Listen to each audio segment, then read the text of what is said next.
You have watched the NBA Finals on TV for basically 25 years. Yep. Has it hit you? You're actually now here right in the middle of it all, playing in them?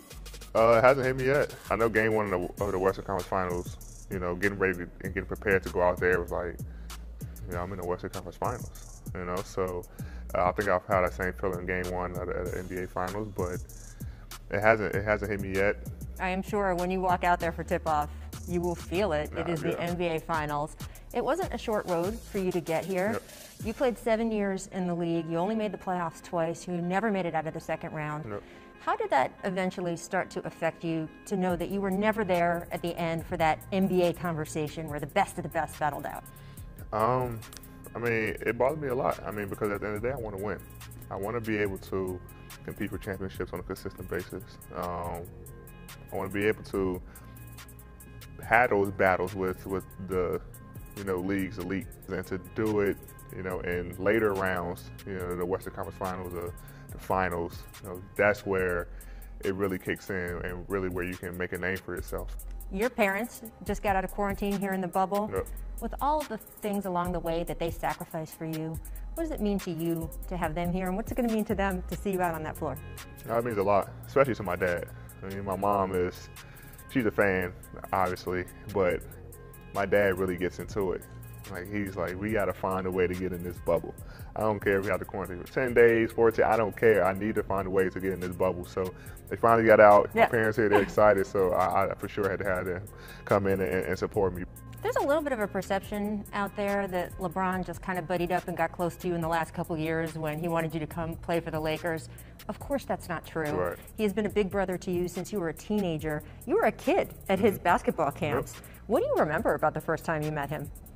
Yeah, it's crazy because we just talked about this moment last week. Really? Yes. I told him, and I had this little heartfelt speech. And this is right before a game.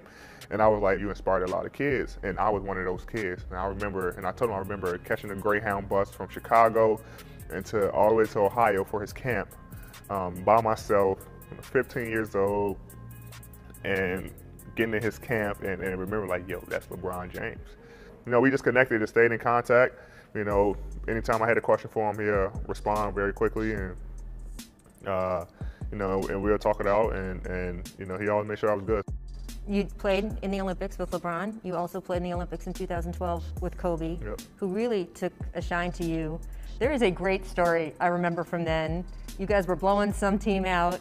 Yep. And Nigeria. Coach Yep. K is finally going to put the kid in, right? Yep. You're going to finally get your shot. Can you explain what happened and then what Kobe said? Yeah, we're playing Nigeria, and it's crazy because the guys on the team, Bron, Melo, Chris Paul, Kobe, Tyson Chandler, Kevin Love, Andre Iguodala, these were the guys. They have 12 guys, but 10 really play. Right.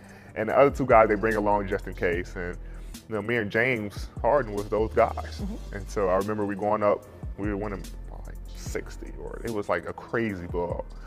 And I looked at James and I was like, man, we might go win tonight. Mm-hmm. And sure enough, Coach K calls me, Anthony, go get Tyson. And I run over, I'm like, yes. Run over to the scores table, and we had half zip hoodies, half zip sweatshirts that we usually wear. So I zipped it fully down, and as I'm getting ready to take off, I look inside and I just saw a white shirt underneath. No jersey. No jersey. And so I'm zip it back up, and I'm running back, and I'm like, Coach, I can't get in. I forgot my jersey. But I'm kind of whispering to him because I don't want everybody to know. You don't want Kobe Bryant to know. Yeah. Kobe, what are you doing? Right. Go get in the game. This is your time. This is your moment. And I'm like, I don't have my jersey. And he was like, wait, what? And that's the picture you see with him looking inside my shirt and saying nothing. We're laughing, and I was so embarrassed. So I'm like, this is my moment to impress all the guys I looked up to. Go out here and show them what I can do. And the first impression I make is, the guy going in with no jersey. I like that you have said in the past that you now think of Kobe, right? When you get dressed for every game. Yeah. Make sure I got my jersey on. Put everything on. I always check and hit my chest, knowing, all right, I'm good to go. Always.